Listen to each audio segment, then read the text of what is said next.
Just because we did the test, because I had it. And so, well, I had some coffee, but that was about it. I just got my antibiotics. I went up on my antibodies check. I got my antibodies in my. Hey, are we get copies of them? These are on. They're all- I've They're got on. more copies. She's You wanna gone. go make some more for anyone else?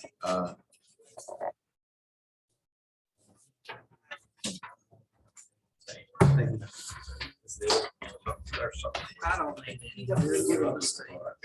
Thanks. Rachel, would you like a paper copy of it? When surely I can share here. I hate to waste more paper. It doesn't matter if I need to fix it. I'm okay. Just let me know.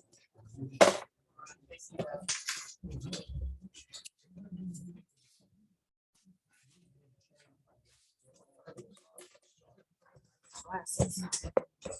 This is right here, right?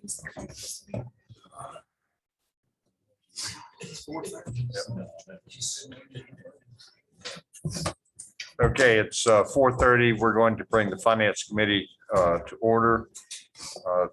We are going to review the nonprofits today. We are not going to vote on them. We're waiting until after we get the full budget before we make a decision on how much to whom. So this is going to be really just for you to tell us why you want money, that type of thing. And then we'll let you know when we're going to talk about it and decide. Does anybody have to go anywhere else that they need to go first? If you do, come on up.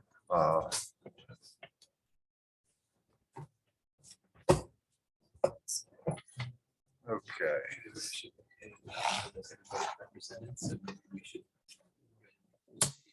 Yeah, for sure.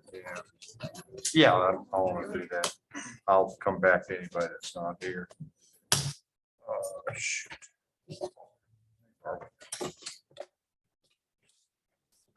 Okay. The rest, nobody here from the rescue squad, I doubt. Okay. Library? We go. Unusual. I don't usually get to go first. I'm gonna give you a little rundown of some of the things we did since July 1st of last year. That's the way we turn things into the state. One of the things that we have to do is we actually have to do a monthly sheet that breaks down all the things we do within the library to the state every month, and then it gives us our totals for the years. Right now, our capstone books, which is our ebooks that we use that all the kids in the county and city can use for free on any kind of a reader, anything, it really helps the schools and the homeschoolers because they can go on and pull up the books, as many of them as they want, as many people at the same time. We have 43,000 books in the actual collection and the DVDs in the library. We've already had 52,397 circulating items this year. And we've had 27,000 visitors, 5,800 reference questions, and those are specific questions, not where's the bathroom and things like that. 3,800 computer users, 4,000, a little over 4,000 wireless. But this one's interesting. We had one-on-one 528 tech help. That's where we actually sit down with somebody at a computer and help them fill out forms and stuff, or show them how to set up resumes and things like that. I've helped 3 people in the last 2 weeks fill out for Social Security and 1 for unemployment, actually sit with them and walk them step by step through that. Because if you go online and look, it'll tell you to come to the library that will help you do that. On their websites, actually. And the $14,000 that we are so grateful you all gave us last year, I took and used that to also get a grant from the state for $25,000. And I'm going to be able to replace every computer in our building, including our laptops, from that $14,000 that you gave us. And that's not including another $30,000 grant that I got last year. We had 46 programs for children with 483 children in attendance, and that's our weekly story time that we do every Wednesday at 10 o'clock for preschool and under. And then we are now doing electronics on Monday evenings at 5 o'clock too, for homeschoolers and any of the kids that want to come, but it's mainly for the homeschoolers. We've had lots of people in and out of the library. One of the fun things is that a lot of people don't know, one of the first places a lot of people that come to McMinnville go is to get a library card. Because I meet a lot of them. They want tours of the library. They think the building's fascinating and they want to walk around the building and learn a little bit of the history of the town and things. And I will walk them around the building talking about it and things. And in June 15th is our 90th anniversary of that building being built, actually.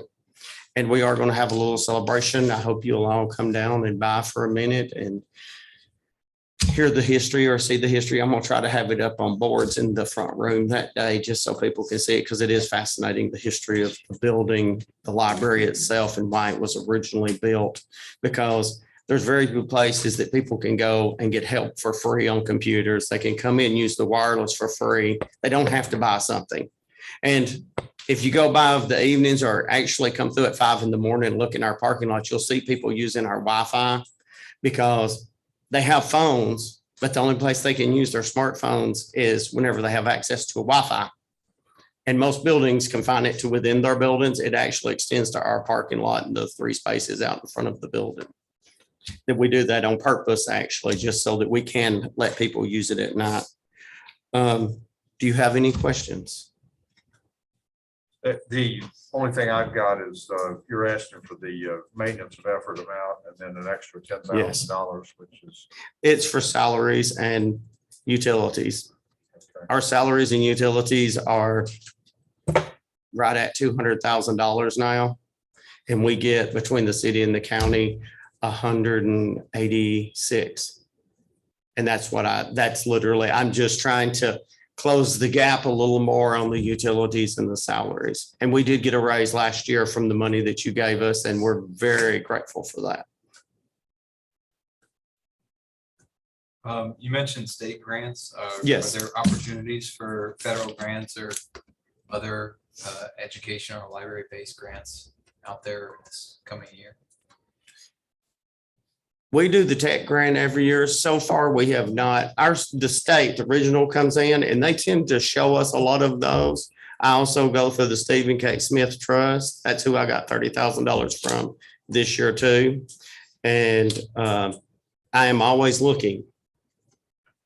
And so far, I haven't found one this year that's very large. And because we're replacing the computers this year, our tech grant won't be that large. And where does, you mentioned the discrepancy between the county and the city funding compared to your overall expenditures. How does that gap get resolved? Our actual budget is $416,000 altogether. The rest of it is made up from donations. It's made up from $100,000 from the foundation and just things like that, bequest and different things. The library has done that we have done this for years and years, and people are shocked whenever I go to meetings and actually they're talking about the request and bequest that they get. And they're shocked at how much money we get it just in memorials, because we get between 10 and 12,000 a year. And that's how much most of them make in fines. And it's the reason we don't do fines, because fines tend to hurt the poorest people in town, because they're the ones that the parents will come in. They forget they've got 20 books. Then there's a 10-cent fine on them for a week. They'll drop the books in the book drop, but then they won't come back in with their kids and stuff. And that tends to be the people that tends to get the hurt the most by fines and things. So we quit doing fines completely on the overdue books. We also get more of our books back. We get back 2/3 of our books that go out, the ones that are overdue, where most libraries get back less than half by doing that. It's been a great program. And most people that lose books go ahead and pay for them full price. It's amazing how many people, you'd be surprised, people come in and we have a $3 limit on our debit cards. People will make a 20-cent copy and say, no, just put the rest to a donation. So we're very lucky that people understand a lot about the library and they try to help us. And those small donations add up through the year. Steve, you got anything? All right, thanks a lot. Appreciate it. Yes, sir. Do you all need me for any other questions or anything? If we have some other questions later on, All right. we'll let you know. Thank you. You all have a good day and thank you again for what you do. Thank you.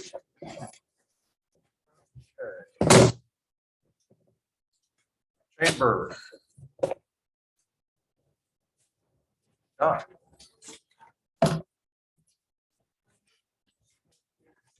Good afternoon.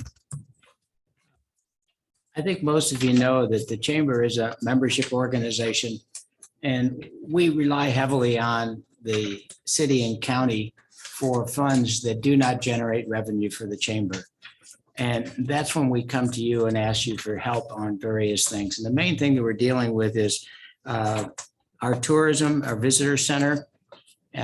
We do not have funds that we can go out and advertise except for the money that you actually give us to do advertising. Just for an example, we belong to Retire Tennessee, which costs the chamber $3,000 a year to be part of that organization, plus another $1,000 for us to be part of the advertising program for Retired Tennessee.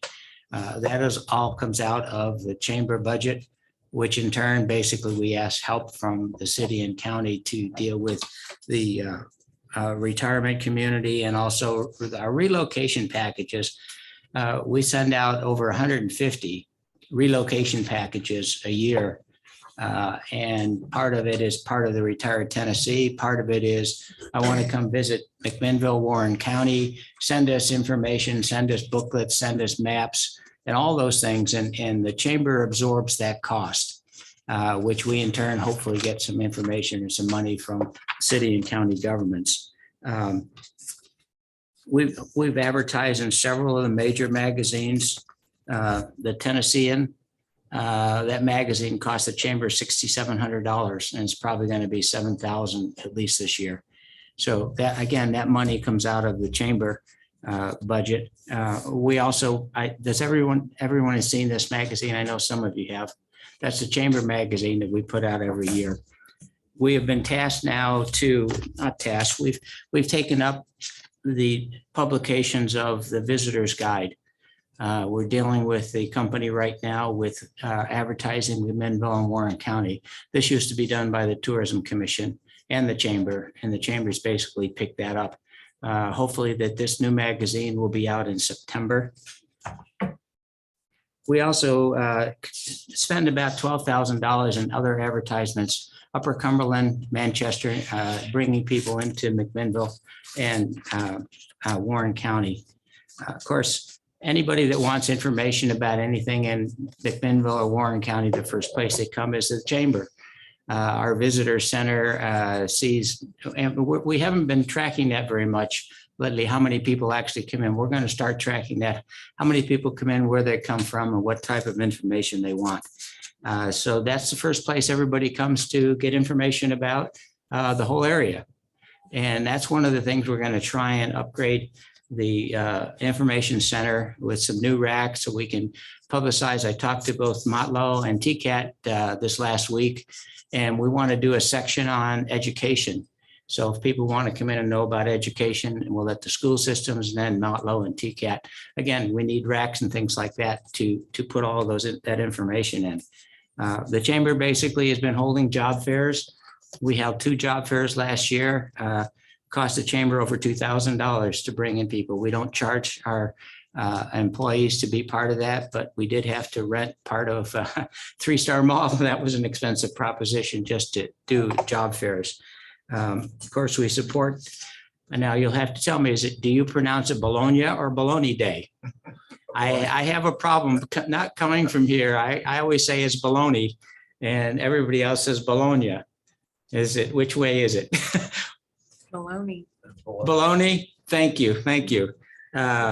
We do advertise that from the chamber. We take citizens from McMinnville, Warren County to the state capitol at no cost. We do provide them with a bologna sandwich when they get there. We also have for our members that they can post jobs. That's one of the key things right now. If you are a member of the chamber, you can post your job on our website, and that reaches many, many people. I've been talking with Nolan for a couple months ago about trying to do a handicap playground. So I've done the research on doing that. We have some ideas of the amount of what it's going to cost, and it's astronomical to do a handicap program, but we're still looking into that. Our chamber leadership program is probably our key program. We have 17 people in that program right now. It is a very expensive program to run. We get support from the city and the county that you have a member in that program, and we appreciate that through your Tiers program. Again, we'll be hosting this year, finally, be doing the Autumn Street Fair, which is the first of October. Downtown, we have 90 vendors, and we'll probably bring 15,000 people to downtown McMinnville. We also do some support for Citizens for Progress, Books from Birth, and we do that mainly by doing all of their financials for them. Melissa does a great job of handling their financials, and I think he can verify that we handle their money fairly well. And then also people call the chamber and wanting to know, is there a space available downtown? And so what we do is we put them in touch with the people that have buildings downtown that are for lease and for sale. And so that, again, that's another thing that people come to the chamber for. I'll answer any questions you have for me. What do you do for books from? We do their financials. It's the same way with Citizens for Progress.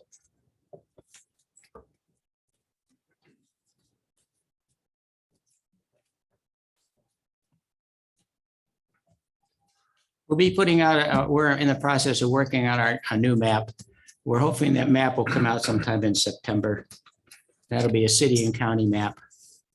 You'll probably see something on it. I think we're going to release it on the information on Monday that we're putting out a new map and who's doing it for us. The other thing, I guess, not sure of is the tourism work you're doing versus, excuse me, the tourism work that the TDB is doing. How's the differentiation? The TDB, the way I understand it, is strictly a McMinnville tourism paid for by the tourism tax, bed and breakfast tax. If I'm wrong, please correct me. I think you sit on that board. So what we do is we advertise everything in the local area, and with this Retired Tennessee, which is a very expensive proposition, we try and go outside the area. We're also going out to other magazines, national magazines, and doing advertisements to bring people to McMinnville and Warren County. I was going to bring in this data. I think you probably have seen this, that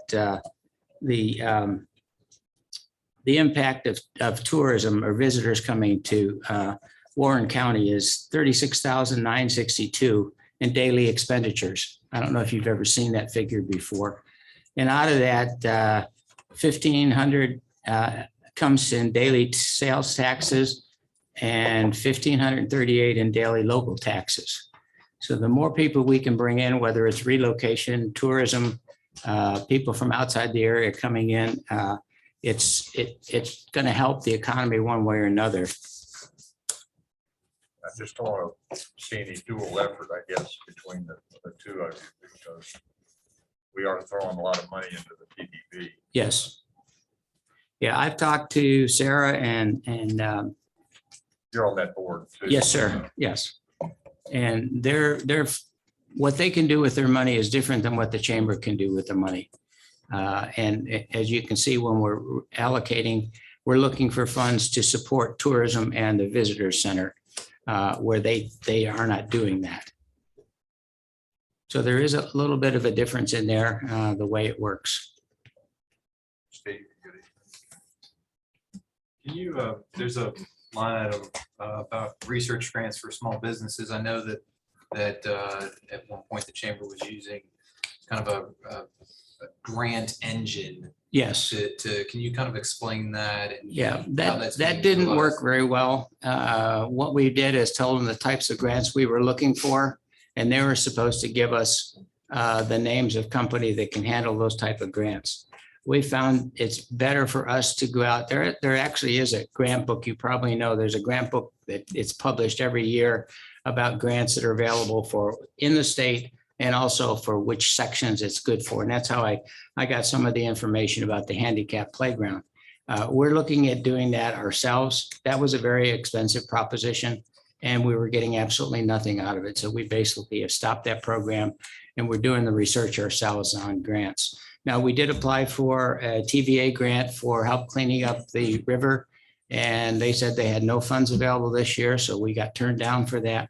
We do have a USDA grant to help support our leadership program, and we submitted that a while ago. I don't know whenever that's going to come out. I think in the end of June is when the USDA has told us we'd get that. We applied 3 times, 3 years for that, and never received a grant for it. So we are looking at different grants. Can you tell us a little bit about, I know you have multiple offices in there, and I saw Juan's installing a door. in the Oh, front. yes, Can you tell us yes. a little bit about the Our building? famous IDB door. We've been trying to do that for like 3 years now, since even actually longer than that. It's been 1.5 years since I've been here. And the only way they can come in when we're not open is come through the back staircases. If you've ever been on that back staircase, that's not good for a major corporation wanting to come in. So we put the new door in actually Saturday and part of Sunday, and hopefully we'll have that available for them. We do have Main Street McMinnville has an office in the back corner. We also have the IDB handles the whole top floor of the chamber. We have the 31st Drug Court in the basement. And then we have CTI, the public radio station, on the other half of the downstairs. They have given us their notice that they're going to be moving out and going to a new facility. We're working with the drug court. They would like to have that other section of the basement for classrooms and things like that. So we're looking at that probably happening sometime either at the end of June or the first part of July. We really don't make any money on those because those are nonprofit organizations. We charge them $200 a month for rent down there. So it's kind of okay, we pay your utilities and, which is probably more than their rent. Thank you, Don. Yes, sir.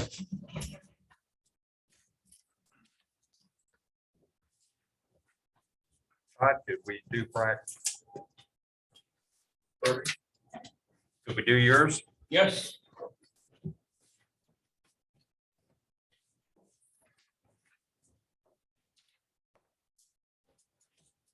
Our local scholarship fund, there were a lot of people who thought that might tail off once Tennessee Promise got in gear. And we did see a little bit of a pullback the first year, but Citizens of Progress is alive and well. It continues to grow. There are new and ever expanding ways where both between TCAT, Motlow, and Tennessee State, we get asked to fund students going on for higher education. Last August, we tried something new, a bit of an experiment. We provided tuition for 8 sophomores to take machine shop technology. That's a dual enrollment class or a college class. The state made a decision to only have dual enrollment eligible funds for juniors and seniors, so never sophomores.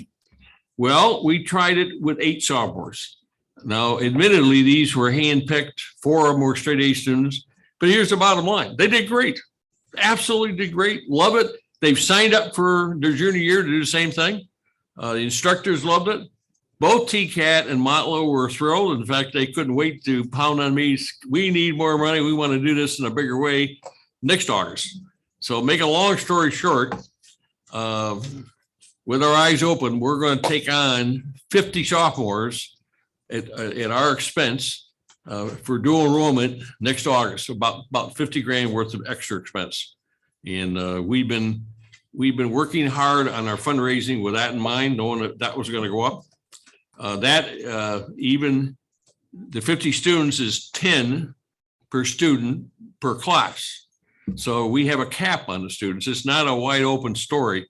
If we had more money, we could increase the number of students that are eligible to go. But it's an exciting program. Now, here's the bottom line.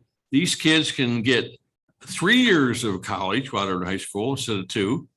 That will help them in higher education. That will help them get a better job if they went that way.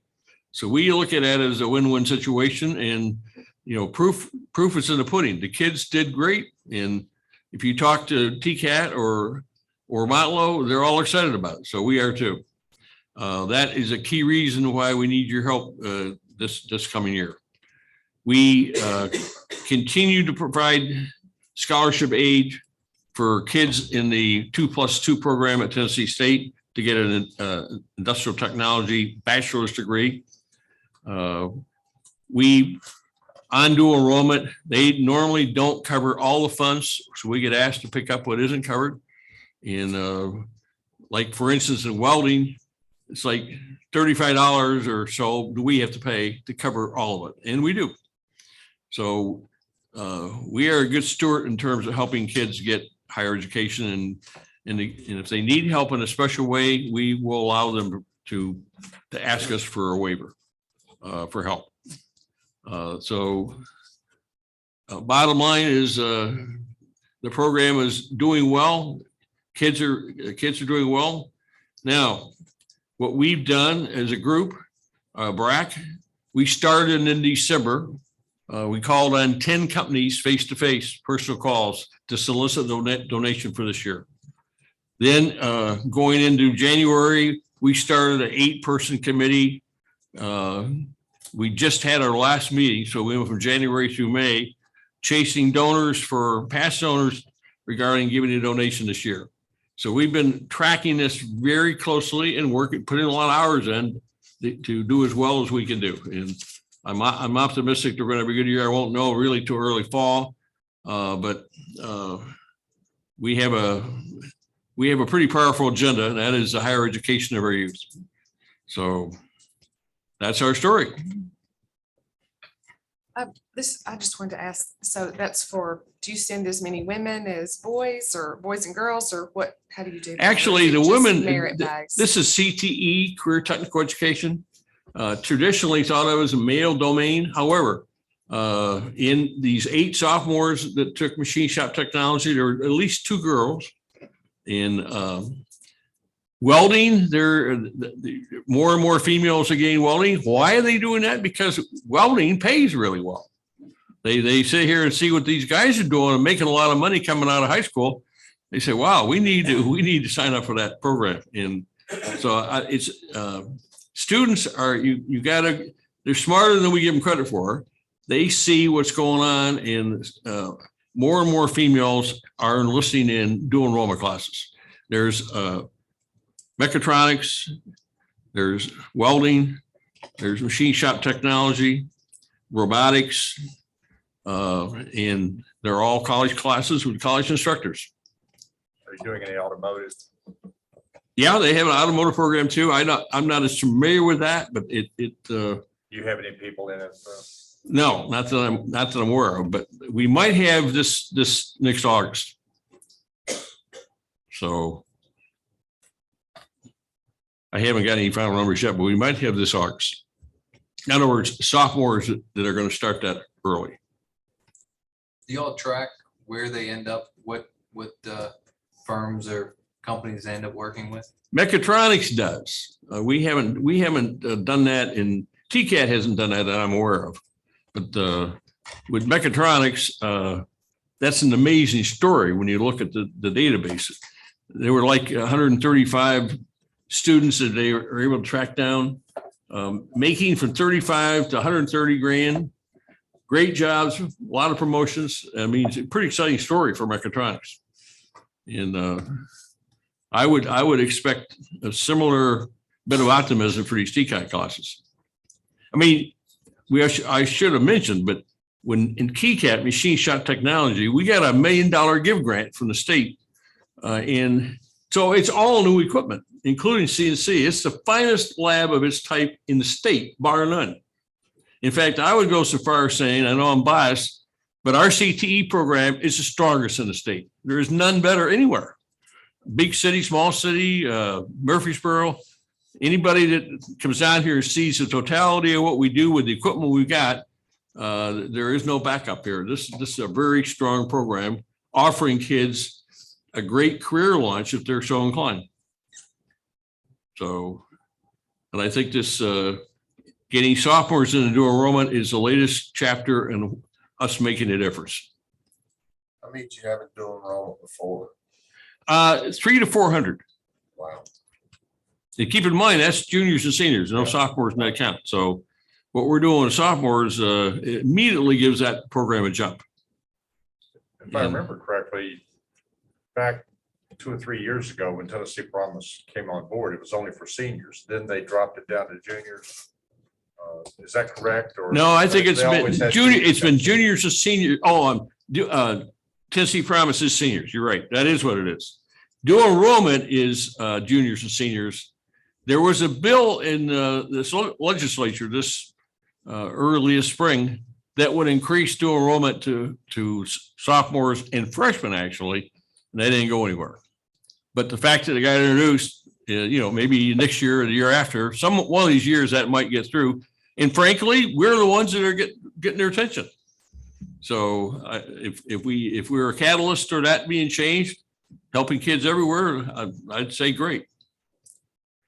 Do we have enough jobs in Warren County for these students to come? Absolutely. Warren County? There are more jobs right now than we have student graduates. I'm talking about take welding or machine shop technology. There's more demand than we have graduates right now. In fact, the numbers are pretty astounding. Like Kasai has over 100 vacancies. Bridgestone had 60 the last I knew, because VIAM has a similar amount. I mean, these numbers are pretty big. So to answer your question is the jobs are there. We just need to encourage our students to take the kind of classes that will make a difference. And we have them. I mean, there's no mystery here. And I think a lot of these kids are seeing just what other kids have done in the past, and that's got their attention. So be it. That's the way it should be. Anybody else have a question? Thank you, Tom. Appreciate it. Okay, thank you. McMinnville Senior Center.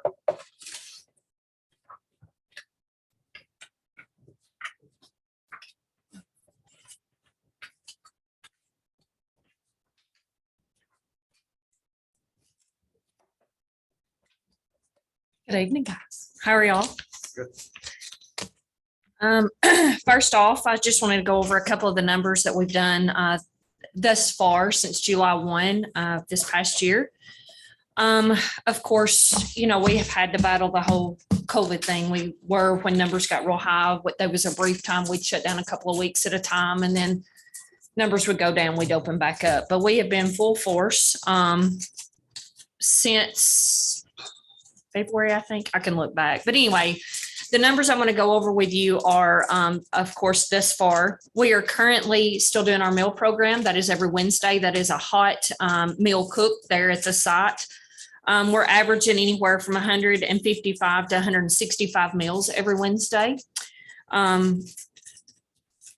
We are looking to expand that program. We have actually applied to expand that program to where we're serving at least 4 days a week. I will hopefully find out about that this week or next week on that. If that does happen, we would start on July 1, of course, and that would be 4 days a week, 3 to 4 days a week, hot meals. Some other things that we have started this past year is some telehealth services. We also have basically a computer lab to where it's accessible to the public. We have telehealth stations set up that if any member of the center needs to come in and use telehealth services, they can do that in a private location with the door closed. We are also doing a food box program that I started in February. So far this year, this program, of course, started in February. Let me back up. That program started in February. We have already dispersed 1,295 boxes this far. We have another giveaway that's coming Thursday that will be at noon. Right now, we're averaging, this past month, we had 1,751 unduplicated services. That means a senior walked in. Doesn't matter if they did 10 things in that day or one thing, 1,751 people are, you could come in 10 times, but it's 1,751 service hours that we've done for them or unduplicated services. Another program that we have started this past year is I became a 10-ship coordinator for the state. It is all volunteer.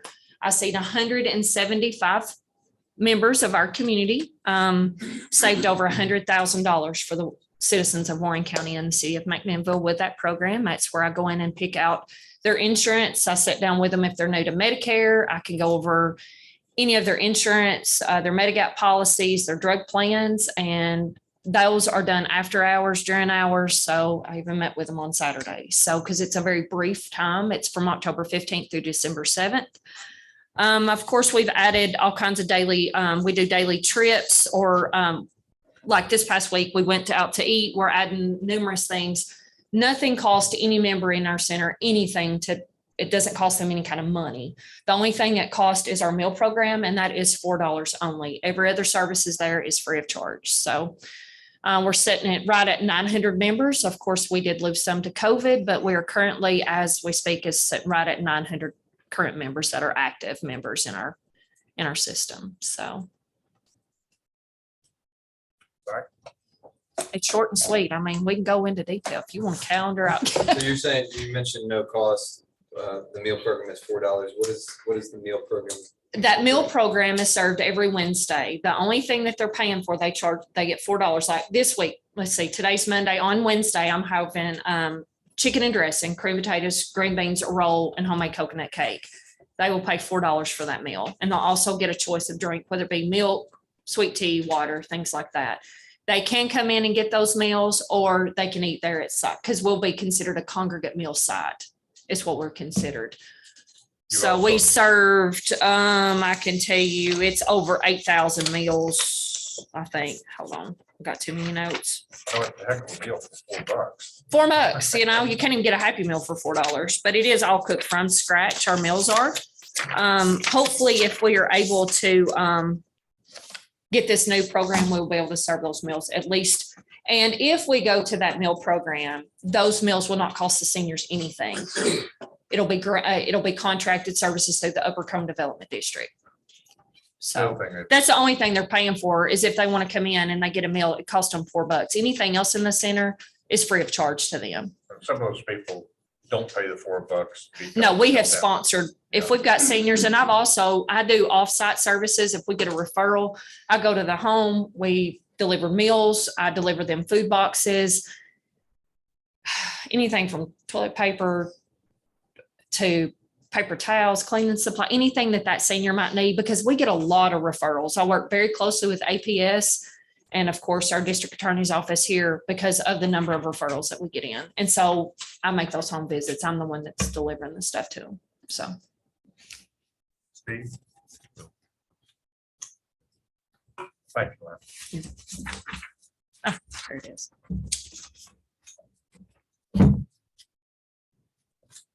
Black History Museum, Wayne? You're up.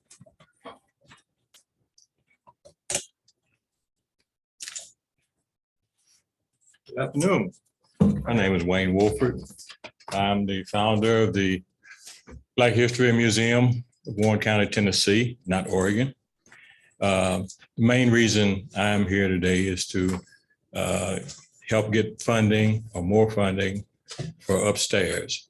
I don't have a staff. I have volunteers, but I don't have a staff, so nobody's getting paid. It doesn't cost anybody anything to come in for admission.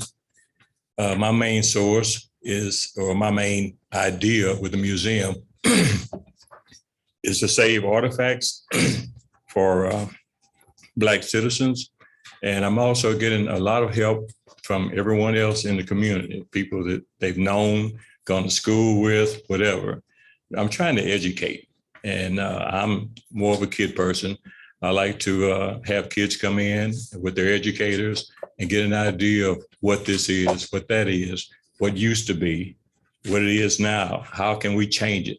I'm an educator. I want people to learn from the experience of the way McMinnville was compared to the way McMinnville is going to be. And it has changed. It's changed big time. Leased upstairs. I have one suite downstairs. This used to be the hospital in the 1930s for McMinnville. And we leased upstairs. And obviously it was kind of neat to have a conference room upstairs and a kitchen upstairs, which we don't have downstairs. And my additions right now, I'm still trying to contemplate on what I'm doing.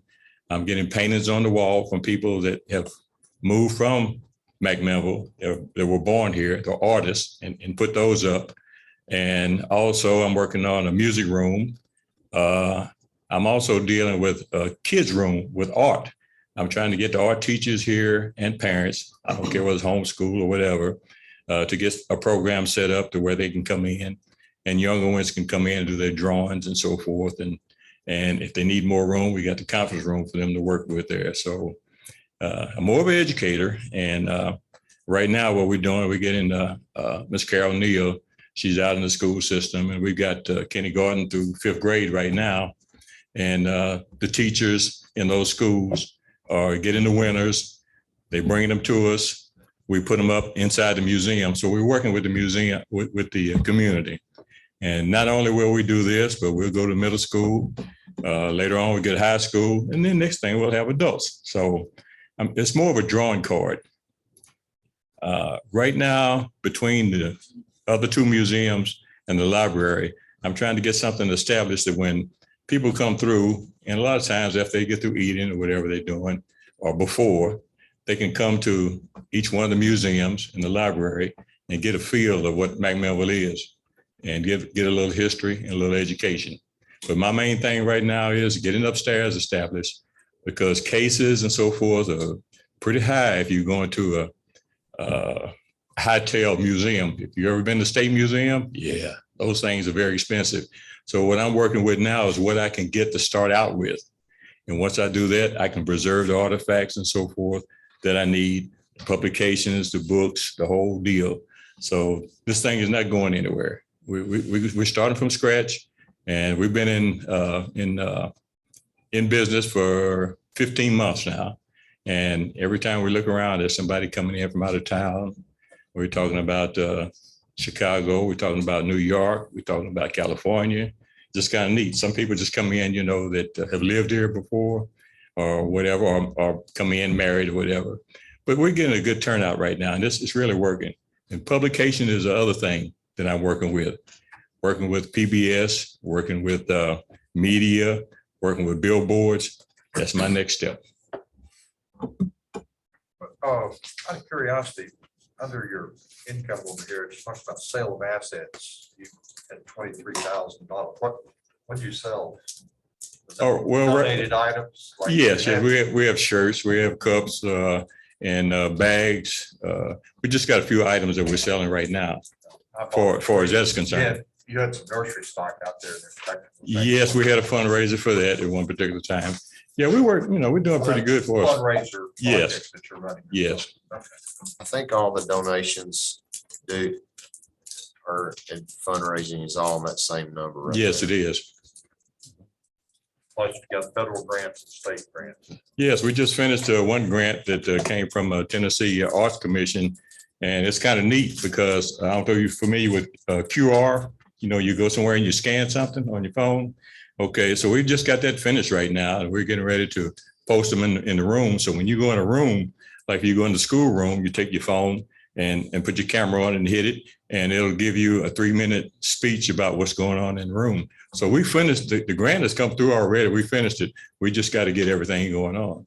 And then for the older folks, we're going to get a couple of recorders and hit, play, and hopefully they'll rewind it back. But in other words, when you go in, it basically explains everything to you in about 3.5 minutes. So that's another thing that has come through for us. Yeah, we're definitely out there for grants and stuff.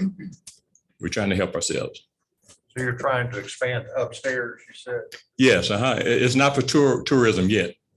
I've only got, like I said, the 3 things done and working on the hallway and 6 other rooms. But I need cases and stuff in there to protect the artifacts. That's what I don't have yet. And if you all know anybody here locally that's, got some cases or something, warehouse or whatever, I'm looking at that.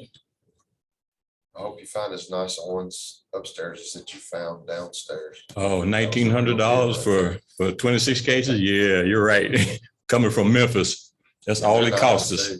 Yeah. How's the access to the second floor? I know I've been down on the first floor, but I've never been on that second floor. There's a stairway and there's a ramp. And to answer your question, I plan on getting a movie, going upstairs and doing a tour, and then putting it downstairs for a TV in case someone can't get upstairs. So they get to see what's going on upstairs. Because I don't know whether I want to jump at $72,000 for an elevator right now. I'm just starting out. That ramp is fairly steep. I don't remember it being that steep when I was a kid, but I think they've shortened it up and made it steep. I couldn't imagine trying to push a gurney up that back when it was a hospital. I mean, it's.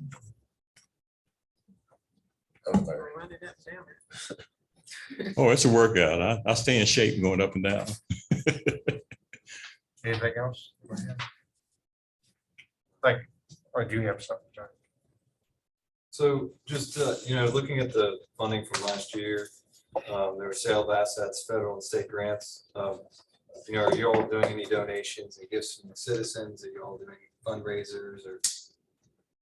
Yes, we do our fundraisers. We do, let's see, I guess we've got about 4 fundraisers we're doing.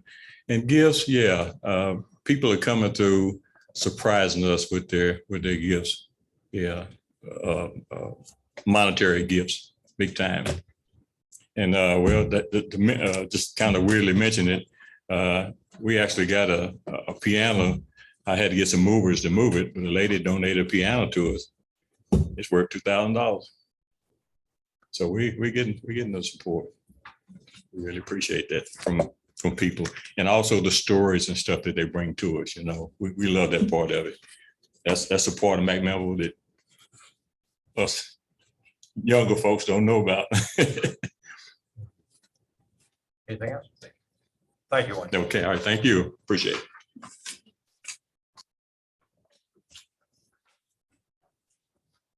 Books from birth.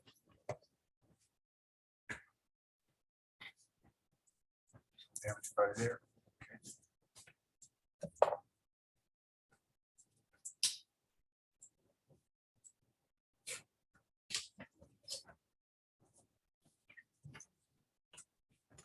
Caring Hearts United.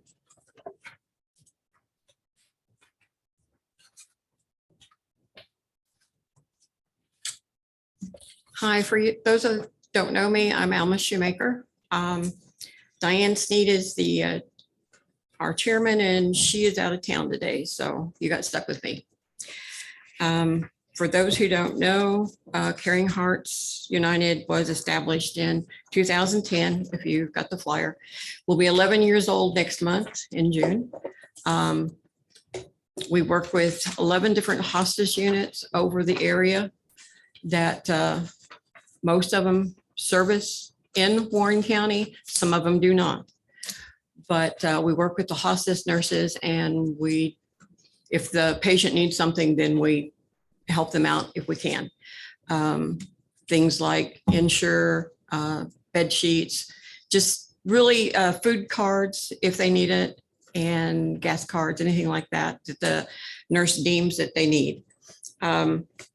The main thing we do, I guess, is our care packets that we do for 5 holidays a year. And in those care packets, we always put something to eat, something they can use, something they can do, and then something to make them smile. So the costs on our packets vary. We probably, well, with inflation here lately, I've noticed that our packets that we're running 4.5 to 5 are probably up to 6, maybe 6.5 now. We did 604 baskets the last holiday. And it fluctuates, but right now it's a long ways from the 33 baskets that they started with.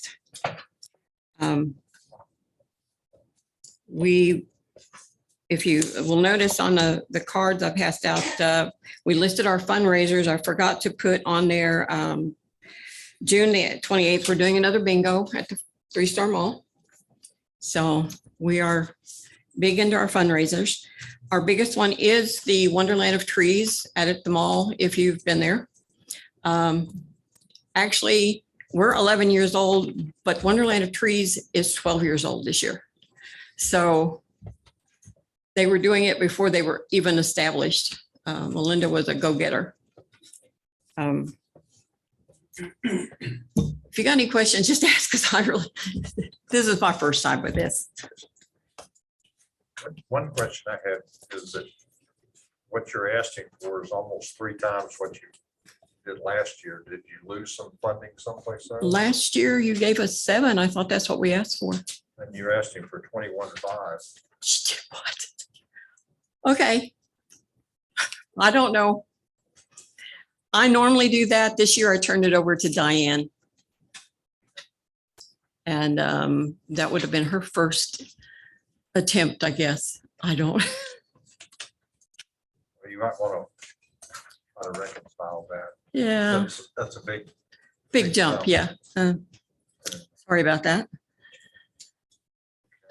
We are all novices when it comes to doing grants, and I'm trying to break her in slowly because she is the chairman right now. In the last 11 years, I was either chair or co-chair for most of it. And when Melinda passed, then Diane got active again. And so we thought we'd turn it over to her. And I think she was just seeing how far she could push it. But our funding is basically the city, the county, and our fundraisers. Our Wonderland of Trees has always been our biggest. We have discovered that bingo is a nice one that we're doing now. People enjoy it and they're the ones that are actually pushing it. So that's the reason we're doing some more.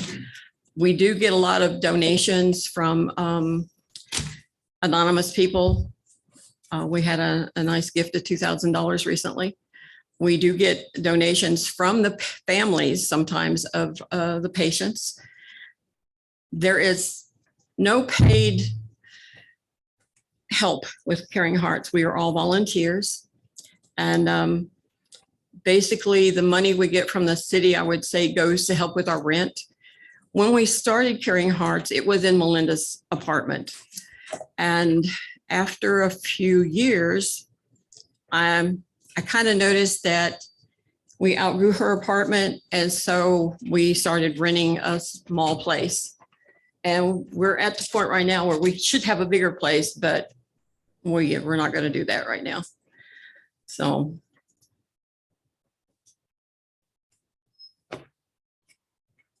Sorry. Okay. Thank you. Thank you, guys. I have one question for the board. When we're, assessing these, one of the things I look at is cash on hand at the end of the year. And, coming to the point of your mentioned, Chairman Brock, was the request versus what they need, but, how much does cash on hand at the end of the year play into need?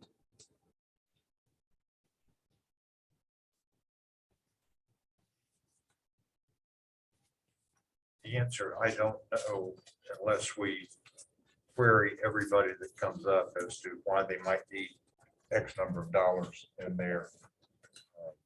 And that's a valid question, because some of these got some pretty hefty. Yeah, I think about, in shot, lifetime Rotarian here in McMinnville, always said, why do we have cash on hand? We should be putting it towards utilization. So we should be spending the money that's there to put it through, that's back. So I don't have an answer either. I just, Well, I mean, if you look at some of them, there's substantial. We certainly take that into consideration. It is, I mean, I consider that, certainly. so, and I don't know if there's anybody that's been up that wants to speak to their cash on hand and the need on top of that. Certainly would like to ask more input.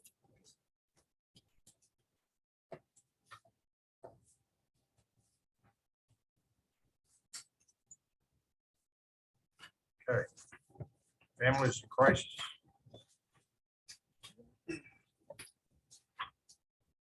I just told Lana I'm the next one to probably looking at ours.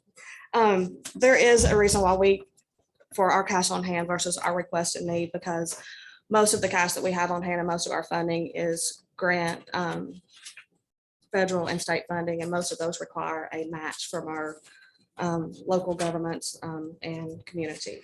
And so if we receive $128,000 grant from ESG, which is our grant to run our shelter, buy the majority of the food, pay for a lot of the utilities and things like that, that grant is a 50% match.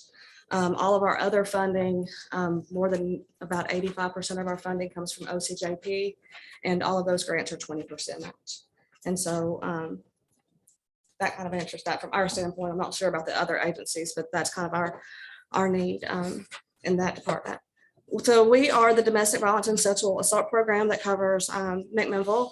Last year would have been our 31st year in existence. And so we are very proud to say that we've been serving McMinnville for many, many years. Last year, we had 88 individuals in shelter and provided over 2,200 bed nights. This year, for this first quarter, we're already over 900 bed nights, January through the end of April. The reason of that is our shelter has continuously been full for the last 10 years. We used to have about a 3-month period that people would come into shelter. We were able to get them out of the unsafe situation, find them housing, get them employed, relocate them. Now that is about a 6-month period. Currently, I have a shelter full of individuals who are full-time employed at some great places here in our community. There's just no housing. There's no affordable housing to get them out. Our waiting list at our housing authority is 3 months at the minimum, more like 6 months.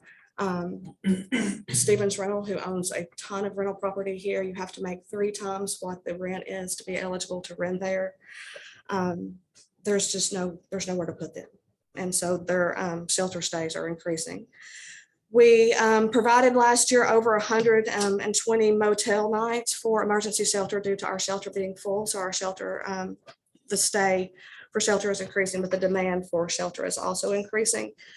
We assisted with over 300 orders of protections after hours. And so we're the only agency that still did those even during COVID. So when your courthouse was shut down, the sheriff's department was shut down, we were meeting people in our cars and doing them in our vehicles, still providing that service to people who needed them at that time. For 31 years, I feel like people have always known Families in Crisis as the domestic violence shelter and the place that people go who are fleeing abuse. But we also are a sexual assault program. That is a program that as of middle of last year, beginning of this year, we are heavily trying to expand and increase. Currently, right now, River Park does not have a SANE nurse, which is a nurse that is certified to perform a rape kit on call. And we cannot get them to put one on call. And so if someone is raped in the city of the McMinnville and goes to River Park, they can either not get a kit done, or they're being asked to travel to Nashville or Chattanooga or somewhere. But a lot of times they don't have the means to travel and don't need to travel after they've been raped. And so we are working with our investigators and with the state to build a sexual assault program that we can provide a SANE nurse 24 hours a day, 7 days a week, who can provide that kit whenever it is needed. Most of that funding we're hoping is going to come from the state. Again, it's a new program, but that is another reason why we're going to need some additional funding from our cities and county.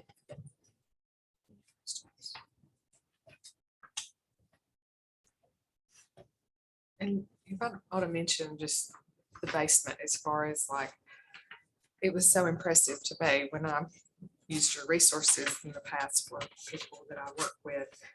They outfit them, they shoes, clothes, because if they have to leave in the night, I mean, they have nothing on their backs and they provide everything. Everything. There's been many times I've been at Walmart at 1, 2, 3 o'clock in the morning when we could go then and to get backpacks or, whatever they needed. We get lots and lots of donations from the community and we're so thankful for those. But also once they leave shelter and we put them in housing, we will provide everything that they need to go in the house, beds, dishes, sheets, rugs, everything that you use in your home on a daily basis, they do not have. And so our agency will provide that when they leave as well. I see you get over $370,000 in grants We do. from the Yes. state, federal, whatever. Yes. What is VOCA? VOCA. Yeah, it says that's where you're getting some state money or federal money. It's maybe supposed to be THDA. It says VOCA on here. Can I say it? Sure.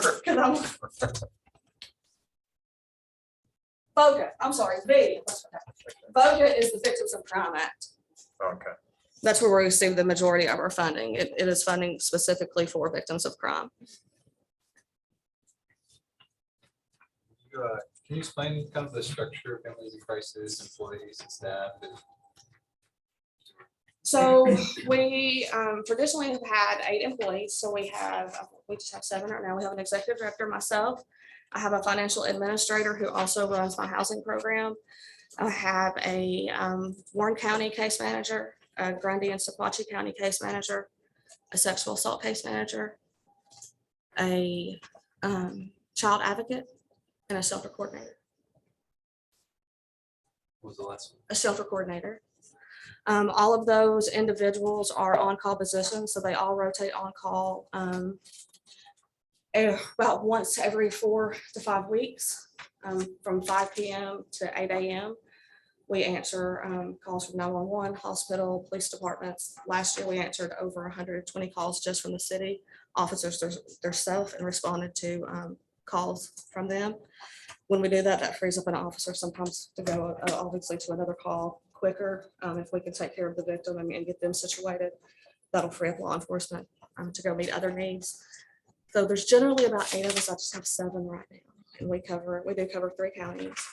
And we had 88 in shelter, but we had over 300 that we provided non-shelter services to last year. So court advocacy, case management, counseling, and crisis intervention.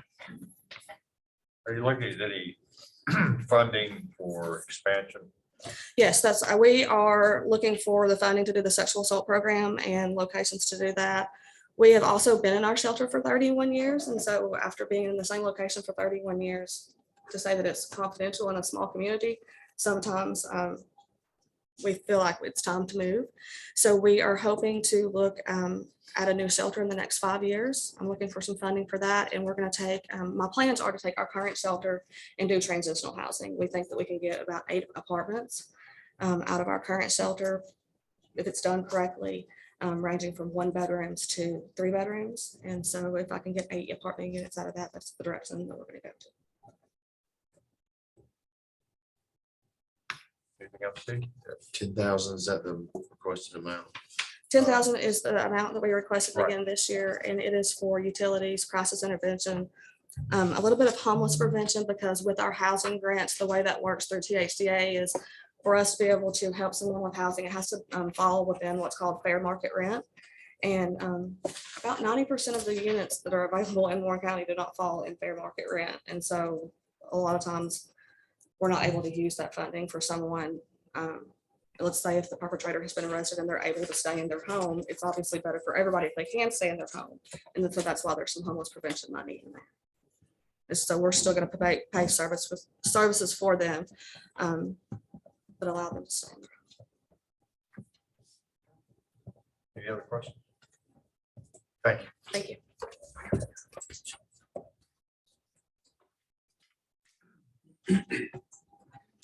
Habitat for Humanity, you're back up again, Todd.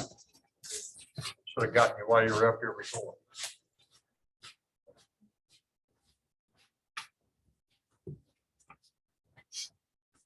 We have some significant developments of Habitat. We're building our 35th home this year. Last year, our 34th home cost us $97,000. It's an all-time record high in cost. Don't know where we stand with the new home this year, but I sure don't expect it to go down any. So looking forward, we will build 2 homes next year because Bridgestone will blitz build one for us that we pay. So we're going to be really hard up for cash to be able to do 2 in 1 year. We had a significant development. Turns out the Upper Cumberland Development District owned 2 lots in the city that were set aside at a federal grant for low-income housing, which is exactly what we do. Make a long story short, they deeded those 2 properties over to us. There's one on Clearfield Street that's gorgeous. It'd be the best lot we've ever had. There's another one that it's possible, we met with Nolan's people a few months back. It's possible to create 2 homes from that lot, but we have to tear down an old home. It's got the biggest cement porch I ever saw in my life. That could probably hold the Queen Mary. But it's got black mold, there's structural problems, it got bad plumbing, bad electrical. And we're now, our board is asked for quotes to what it would take to take that one down. But if the benefit is we hopefully can get 2 lots out of that, or a total of 3 home sites out of those, what we got from Upper Cumberland Development District. Habitat's an interesting charity. You've got one family that gets a home, but it's a big event for that family. The kids have never had their own bedroom, never had a yard. I mean, there's some things happening there that are really pretty exciting. It's also a people business. We average about 35 volunteer groups per building a home. We also have 5 to 7 pastors that help dedicate a home. So you get to see a lot of people ingrained in helping others. We have several from the high school. So I think it's great that the high school kids at a fairly early age learn the value of volunteerism and what Tennessee vols, if you will. So our story is one of helping the county. 35 homes, well over $3 million in retail value. The best part, the exciting part is about half that is volunteer labor, or the value added benefit to the county, city is very strong. But that's our story, and we obviously would love to have you continue to support us. Dr., you, on your report, going through, you have donations of over $20,000 gifts from citizens. Your fundraising event of over $50,000. What event is that?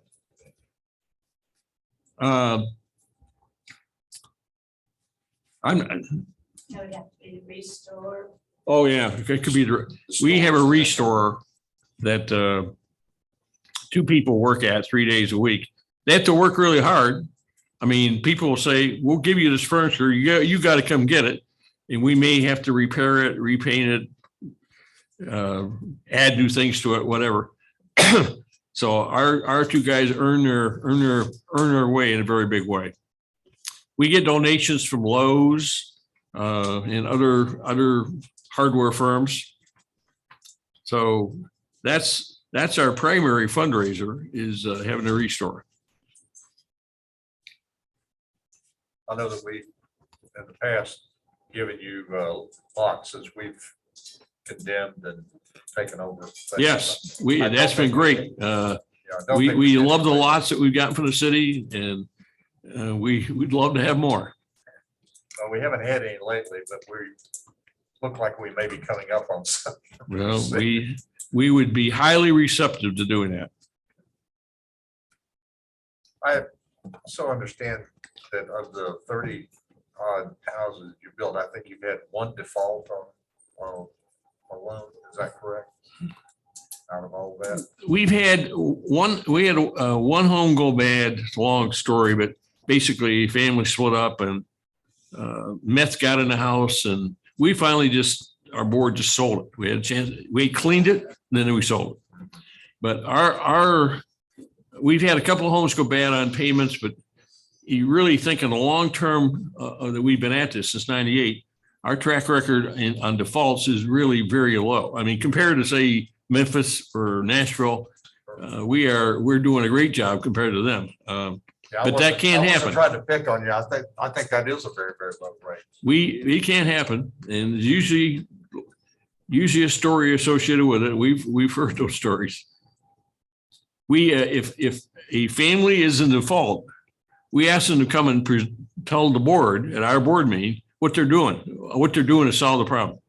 And that's been a pretty effective way of getting a commitment from the property owners in terms of making something happen. And we work close. Annie Moffett here with me is our administrator, and she communicates closely on a week-to-week, month-to-month basis with our homeowners. So we don't let delinquency fester and grow. We get right on it. We're probably in the best shape we've been really in a number of years in that regard. See? Okay, thank you. Home.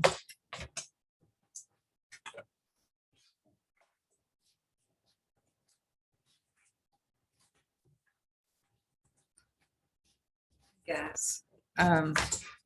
First, I just have a little word for you guys. A simple thank you seems insignificant when compared to the magnitude of a project such as Prosperity Point. Without Bill Davis, the McMinnville City Mayor, McMinnville City Administrator, the McMinnville City Board of Aldermen, and Attorney Tim Pirtle, this dream simply would not have become a reality. Your efforts literally set the course to bring an entire community together. Prosperity Point is a testimony to this governing body and to the citizens of this county and city. When we speak of Prosperity Point and how our city government, private citizens, and other various organizations have rallied together in this project, it is met with much amazement and at times disbelief. Your efforts set the course that will literally change lives. Today, we expect to have 5 tiny homes completed by the 1st of June, with 3 more to follow by the end of June. Also, we're planning a big celebration up there in June, and we hope you guys all come to that. So it's literally you guys, it started with you guys. And so you see the money here tonight, is it important? Yes, it is. But nothing could really be compared to what you've already done. And so we do thank you for that.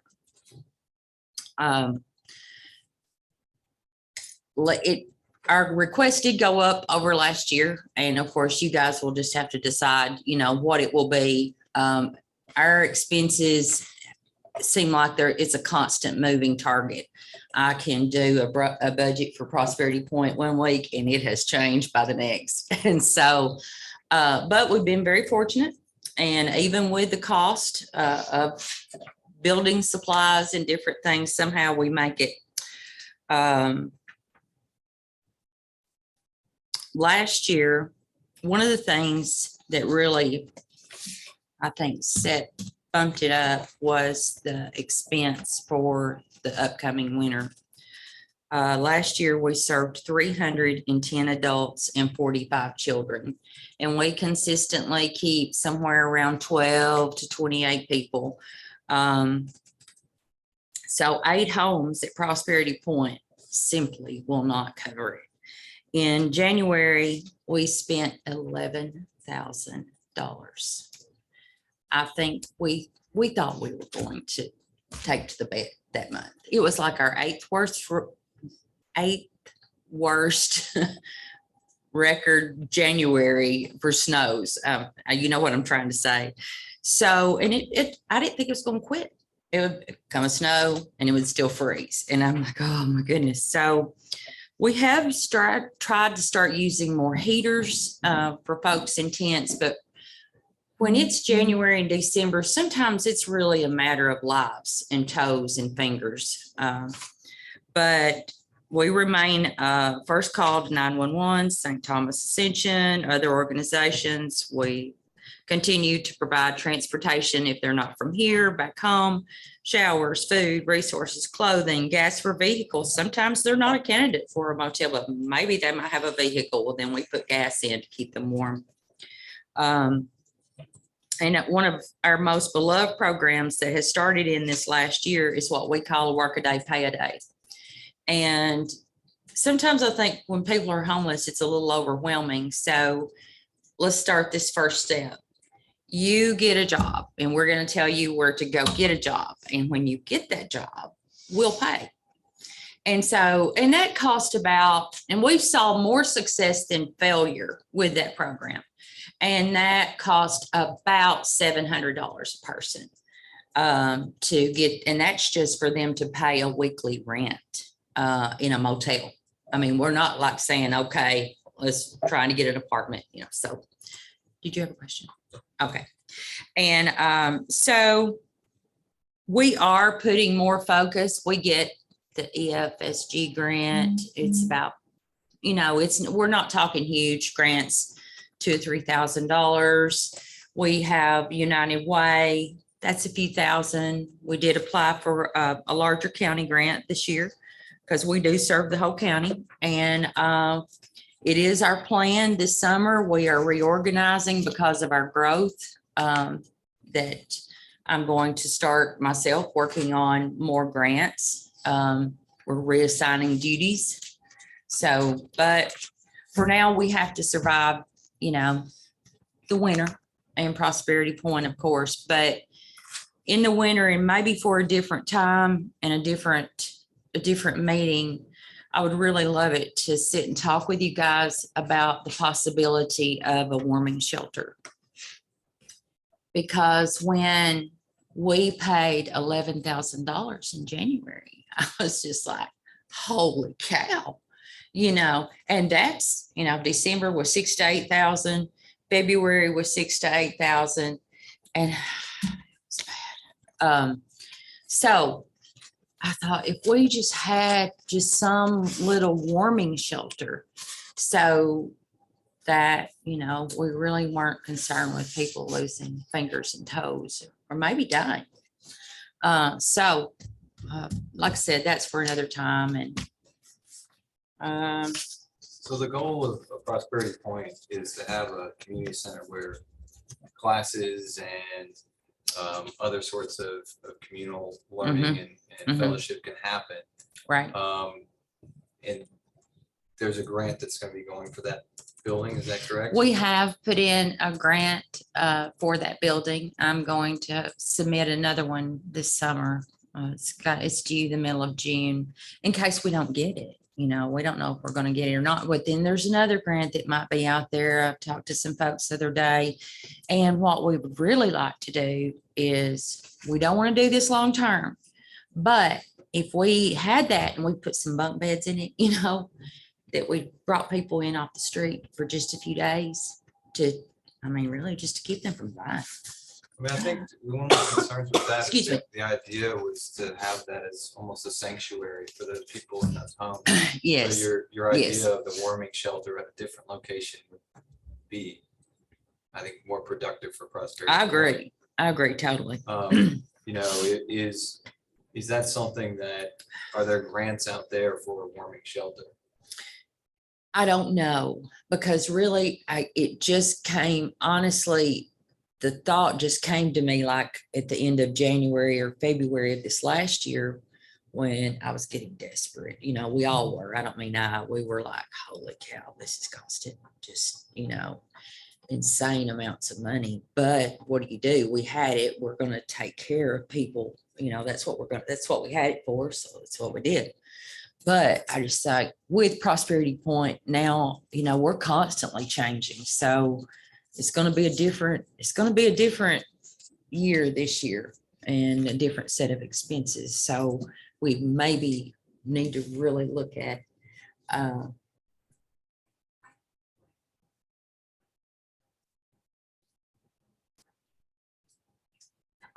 I don't know. I think you're in the wrong building. Traffic court. That was So, earlier. ma'am, court is already, I know it is. I just don't know. you'll have to check with the police department. Oh, bless. I'm sorry. Bless her heart. Bless her heart. When are you planning on opening up Prosperity Point? We expect to have our first person there by the 1st of June. Right now, I submitted, because it has to go before the whole board. There's, that way it's not on one person.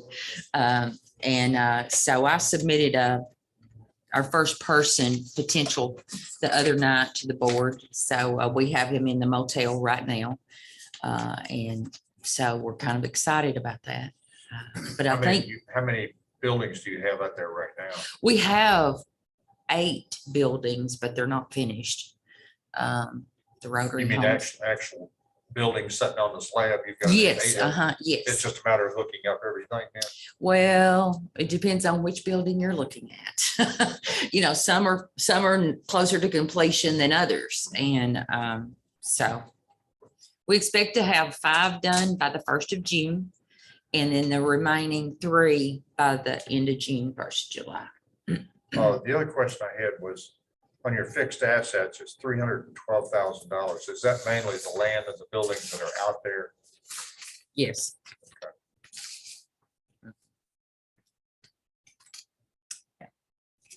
Back, anything else? I know you guys have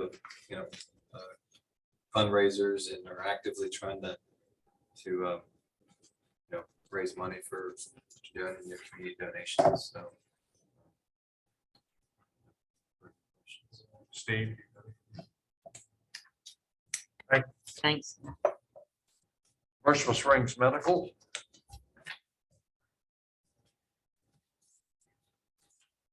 Evening. Thank you for having me.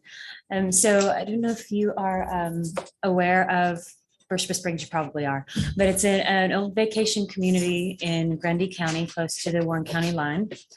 It was founded by the Armfields and the Adams families, starting back in the 1930s, outside the assembly there, the old hotel. They started building a community. And so it's these nice vacation homes, second homes, but about 2 miles either stretch on the sides of Birchwood Springs are the poorest people in the state. And Dr. Adams took note of this. Garrett Adams was a physician, a pediatric physician. But he took note that his neighbors, his friends in the community were in need of healthcare. There's no hospital that serves Grundy County, which actually would be River Park here. But there was no hospital, no real access to care. Even the health department, they refer to us.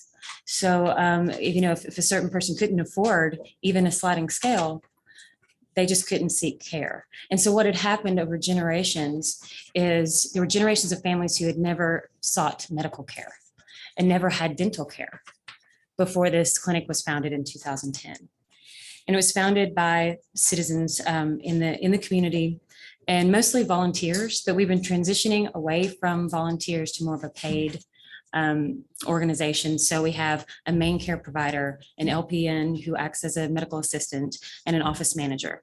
And we try to stay local as much as we can because our patients, they don't use the health department very often because they don't feel like they don't feel comfortable. That's an unknown. And they feel like they're much more comfortable with local people treating them.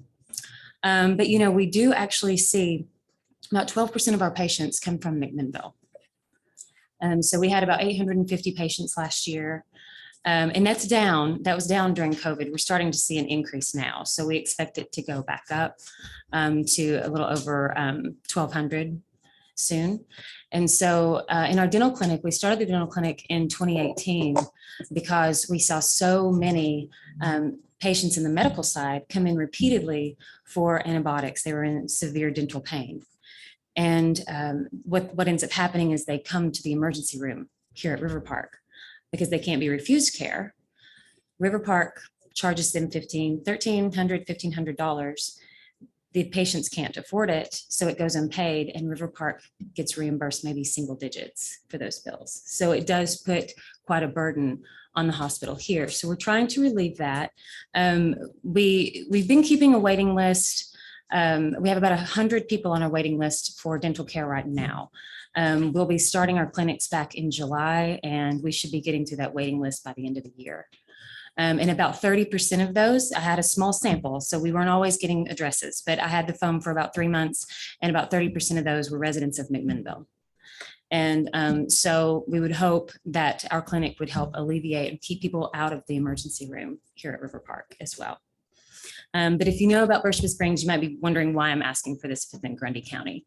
But Grundy is a food desert, and Berspa Springs is closest to McMinnville. The closest grocery stores in Berspa are in McMinnville. So there are other options, Monteagle, Greeley Lager, but they're further away than McMinnville. So the residents in Berspa and around Berspa, Altamont, come to McMinnville to do their shopping for their basic needs. And if there's an ambulance needed, they come to River Park. You said 12% of Warren County, then you said 30%. What's the? Oh, that was the dental. So the 12% is the medical. 30%. Mhm. Yes, we're seeing a stronger need on the dental side. Are any, can you differentiate between Warren County and McMinnville? No, not at this time. We're hoping our system we'll be able to mine our system for that information in the future.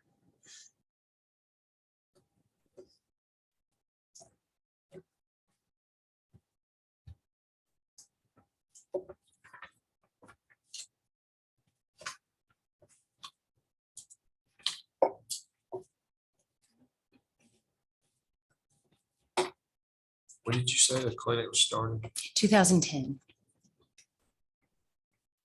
You're getting $6,500 from the government? Yes, that would be Grundy County. Oh, okay. Mhm. That's the only government funding they have so far. So we don't bill for Medicare, Medicaid. It's 100% donor funded. And that's a founding principle because our founders saw how the medical system, convolutes the medical care, right? It's not the medical provider's fault. It's the bureaucracy around it that's been created. And so basically the physicians there are able to provide a pure form of medical care. We don't ask income. We don't ask employment. We just treat people. The other thing, I was looking at the income side, it says just other receipts, $56,000. Can you tell me what those are? On the medical side, I'm just looking at the annual financials and those be the grants. now they're, well, maybe it is, I'm sorry. Those would probably be the grants that we receive from, we do get half of our prescription costs covered through Blue Cross Community Trust. So we have a dispensary at our clinic as well. So we bring in about $1 million of drugs every year. We do get those mostly donated through AmeriCares, but they're close to expiration. So we have to manage our inventory very carefully, but make sure we have the right medicines available for our people as they're needed. Is there a free clinic in Tracy City too? There is not. There is talk of possibly one coming along, but no, not at this time. Okay, I thought, maybe I'm thinking of your. Yeah. Where was Dr. Harbaugh? He was in, I believe it was Altamont.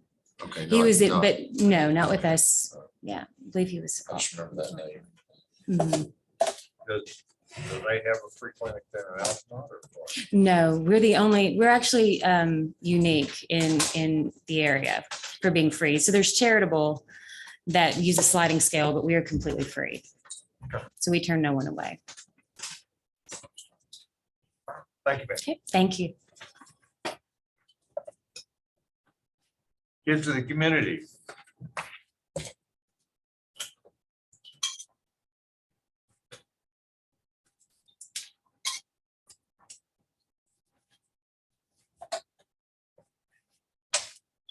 Main Street.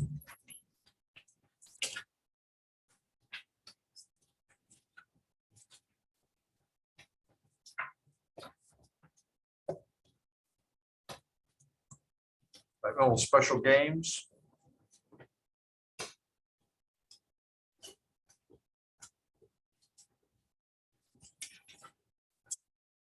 Well, I was gonna introduce myself, but you all know me. Holly McBride with McMinnville Special Games. We actually started in 2012. This is our 10th year. We have managed to do this for 10 years completely on our own with the help of community members with sponsorships and donations. And the reason I am here tonight and the reason I went to the county last week is because we have grown and the need for our services has grown and we have outgrown our shoes. And up until this point, we have been able to do it on our own and we have been very proud of that. But at this point, we need your help. We are a nonprofit organization for children and adult with special needs. Our youngest participant is age 3. Our oldest participant, the other night, I stated it was 92. I was corrected on Saturday. It's 97. Our oldest participant is 97. You know, the majority of our participants are in the, I would say, the poverty bracket, you know, in that category. We do not charge for any of our services. So all of our services are free. In 2021, we brought in $45,000. I'm sure you have our financial statement there, and we put out 43,000. So, you know, our we bare bones it there for a little bit, you know, and 9,000 of that actually came from Noon Rotary, and that was for building materials that we put into the Horse and Around Clubhouse. So that came right in and went right back out to the Horse and Around Clubhouse, which is something we are really proud of. And something that we are more proud of is the fact that after 5 years, it was 5 years ago today, you know, that we're not today, but 5 years ago, I stood up here crying because we needed land and the Smith grant came through and we got land. And for 5 years, we've been using a porta potty and we now have indoor plumbing. So we have a toilet and I have never been more excited about a toilet in all my life. So, and of course, everything is ADA, you know, everything is, we have an adult changing table at the clubhouse. I mean, it's for them. It's, you know, our next big venture is we're fixing to open up a center for them, an enrichment center. They absolutely need it. There's nothing here for them to do. And not to get religious or spiritual, I don't know your beliefs and I don't need to know, but I have been called to open up this center and it's going to happen. I believe that it's going to happen so much that I turned in my resignation with McMinnville Electric last week and I'm just going to do my side jobs and we are going to go full force. I have 2 very generous donors that are helping me look for a room, a build, you know, I don't know that we do a whole building, but you know, something to do a center with. We've got a realtor helping us try to find something to buy or lease. But What is this thing going to be as opposed to what you've been doing in the past? well, right now we do like 35 events per year. You know, we have the Special Olympics or the you know, the Olympic Games. We have a pool party. We have movie nights. We have the Horse and Around riding days. If we had a center, we would be able to do things on a daily basis. This would not be like a care center. This would not be somewhere where they would be able to go and be taken care of like in a Pacesetters kind of way. But, you know, Pacesetters doesn't have a center anymore. And we've taken on that responsibility of taking on those added activities. So we want them to have things to do. We want them to have a place to come and teach them life skills, teach them how to make a sandwich. You would be amazed at some of the adults that they don't know how to make a sandwich. You know, just come and have a place that's just their own. And, you know, at this point, like I said, you know, they absolutely deserve it. They absolutely need it. It's going to happen. I'm determined, I'm stubborn. We all know this. It's going to happen. It may take us a while to get there, but we really would appreciate the help of the city of McMinnville. And like I said, we've been doing this for 10 years. We didn't come out of the gate asking for money because we knew we could do it. We knew that with community support, we could take care of these guys, but it's getting to the point, we need your help. We need your help. And they deserve it. Do you have any questions about anything that we do or? Steve, you got it? Okay. Thank you. Thank you.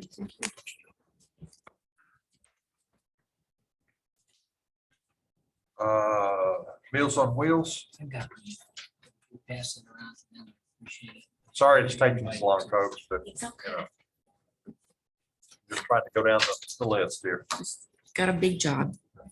I'm Nancy Mayfield from the Meals on Wheels program, and just to refresh you, I know you all know what the Meals on Wheels program is, but what we've done in the last year, we've served 200 to 225 daily clients, and some of those are weekend, which is over 50,000 meals that we've served this year. Our number has gone up. Our budget was supposed to be for 200, but we just can't stay at that number. We've had so many emergencies and things to come up that we've had to just add on people as they needed it. So we're dealing with malnourished people, people that live alone and can't help themselves. For example, the other day, I got a phone call from the nursing home and said, this lady's going home. We need you guys to help her. So we said, sure. We called her up, and this was like Friday. And we said, we could start your meals on Monday. And she said, I don't have anything in my home. So we immediately got her some meals together and took them out there, which was an emergency run, which we run into that more and more often than we used to. So we're dealing with a lot of things that are different today than what we were. The dementia is creating problems that we're having to deal with. Each meal that we serve costs around $5, and it's gradually gone up from like 4 to 5 in the last few years. But this year, we're getting a kick in the pants on trying to make that $5 meal. Costs have gone up so much, anywhere from 14 to 20% on some of the items that we have to use in our menus. And then our carryout trays have gone up like crazy. We had an 8% increase on that because that was in such demand during COVID. So those carryout trays have gone up tremendously for us. So we're running into wage issues like everybody else. The inflation, people are wanting more money, and it's a really hard job. So it's hard to keep employees too. The issue that I had that I took to the county the other day was I need a walk-in freezer, and they upped $6,000 from what they did the year before to help us purchase that freezer. And the reason I need a walk-in freezer is since COVID, we have experienced sources of bulk food, and it comes in and we have no idea when it's going to come. And they'll call us and say, I've got 1,500 pounds of chicken that's talked about the other night. And I had to, at one evening, distribute 1,500 pounds of chicken all over the county to freezers that people had a little space, different churches and places. And we got it all distributed and salvaged it because that was a big expense for us. And it was going to be great to be able to use that. And then I had 42 cases of pizza come in. I have yogurt, cases and cases of yogurt and things. And I just do not have the space to put it. We're having to turn down things that are expensive, like cheeses and things like that, that's coming in bulk. We have the transport people have like a trailer load of things that they can't send back because it costs too much, and the company will say, hey, just distribute it somewhere there. Well, I can't put a trailer load of food. I don't have freezer space. So we're trying to get that walk-in freezer. And I think within a year, we could pay for it in the savings of the food that we could take in. The food is really important to us right now because of the cost. In the back of the strip, we've got several cans, and that really helps us. That keeps that food cost down, and we can live within our budget for the year if that happens. So that's one of the things that we've been looking at lately, trying to get enough together. We're working with the McMinnville Housing Authority to try to get that worked out. The cost of installing the freezer would be around $5,000. You have to have a concrete insulated pad, and it has to have an opening into the building, and they predict that it's like $5,000 just to get it installed. So that's out of our budget realm too. Our budget is set up for like $260,000 a year, and that's just providing the food. We don't have an expensive $22,000 walk-in freezer in that. So that's the reason we're asking for more this year, to try to help get that set up where we can actually take in more of the food, so we can actually save more in the long run. You ask about current monies that we have on hand. Today I ran a financial position, and we have like 216,000 right now. What we ran into when this program first started, we had a budget with Upper Cumberland, and we had to use that money every year, all of it, at that time. And then the next year they would give us more money, and we would go again. Well, the problem with that is we didn't get to pick the people on the program. We had to go by their criteria and live with what they told us who we had to serve. And I ran into the fact that I was there then. That's the reason I can tell you this for sure. I ran into the problem of some of our citizens who had worked and made this community what it is could not be served. I had a retired teacher with a lot of health expenses that we could not serve him because he did not fall into their criteria of serving people. So when I subcontract with them, which is what we're doing now, we do very few meals with them compared to what we did. We have tried to evolve the program into where we can make the decisions of who's going to be served. And like someone was saying, we don't talk about income with our people. We go strictly on need. And if they can help us by donating, they do. So that's one of the things that we have worked hard to get over the years. If we had not done this, the lady that they called about, the nursing home called about, we could not have gone out and served her that Friday afternoon. We could not have helped her because we would be dealing with their funds, which it takes weeks sometimes to get certified, and then she may not have qualified. So it's just all the difference in the world with us having our own say-so on who is going to be served. The goal of the board was to try to keep 1 year's budget on hand so that we could guarantee that these people didn't have to slow down on the meals that they were getting. Now, we've not been able to do that. For the last 10 years, we have taken in less than we have spent, $15,000 on average in the last 10 years. So our backup funds were depleting. Well, when COVID hit, it gave us a shot in the arm because there was so many grants out there that I could write and try to get that back up. So we're in better standing now than we have ever been on that backup money. Like I said, today, I had to write a check for $11,000 last week for the trays that we serve the meals with. So, it just goes up and down. We have a lot of big ticket items. especially when we're dealing with foods and trays and that kind of thing. So that explains a little bit about why we try it. You know, if you look at 200,000, you think, oh, they got a ton of money, but it goes fast. And we don't have a guarantee anymore of where it's coming from. What I give you all on what we're hoping will come in is based on the year before on what we got. So we don't, when you're looking at that budget, those budgets, the budget numbers, and it looks, are you looking at that? Is that the reason you're making that face at me? Our projected income is based on what we got the year before. That does not mean we're going to have it next year. It just means we're hoping that it stays to that level to get there. So you see what we got from the city and the county last year. We're hoping to increase that. And our people that we serve are allowed to help us. We write grants. The COVID grants have kind of dried up on us.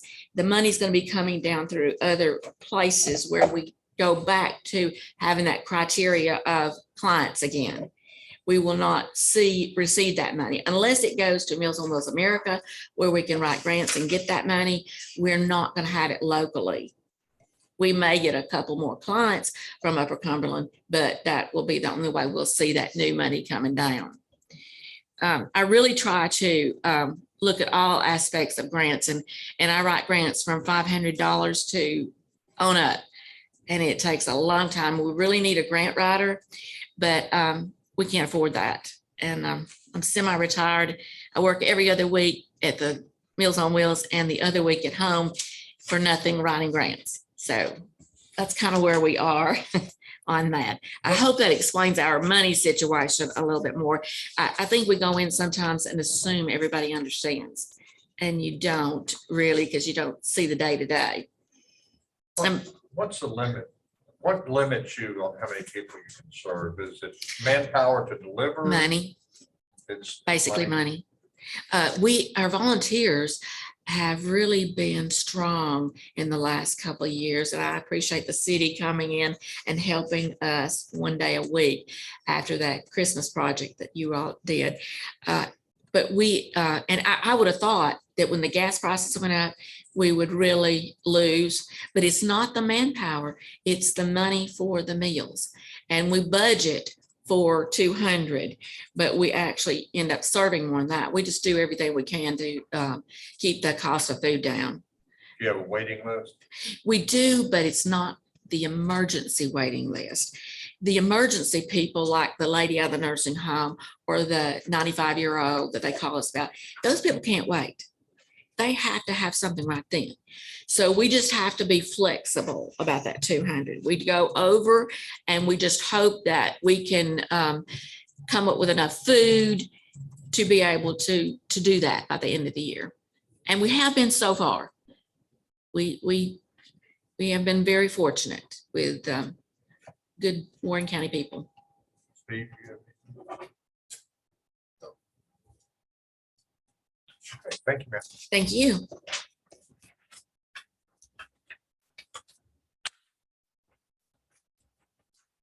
Mayor, Sister Cities. Sister Cities? I'm with the food bank. Oh, you're up next. Sorry, Rita. Oh, yeah.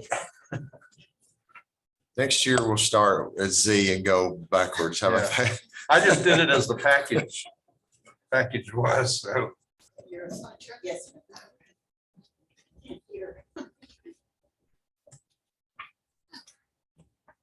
I'm Anna Griffin.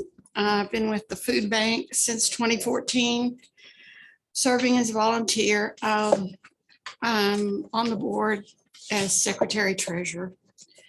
We're located at 314 West Morford. It's a storefront. It's our 5th location, and we think it's the best one so far.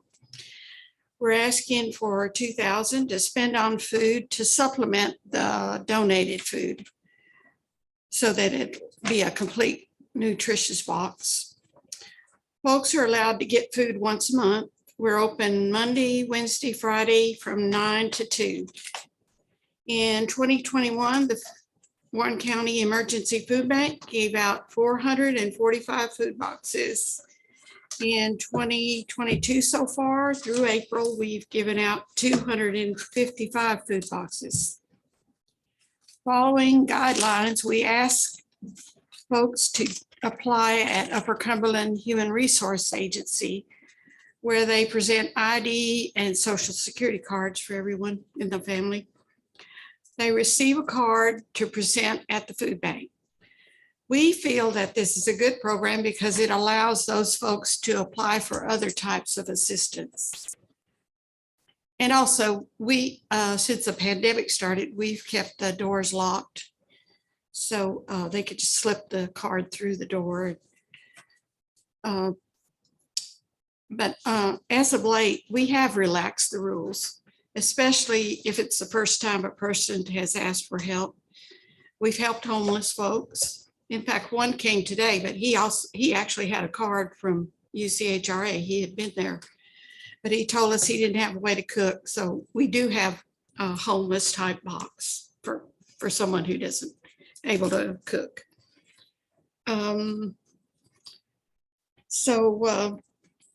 Also, while I was there today, I noticed there was a lady and a couple ladies there had about 3 children with them, and they had just moved here. So Helen, our director, she went outside and just filled out the card and got as much information as she could. And she also gave them information about how to get the other assistance, which they might need.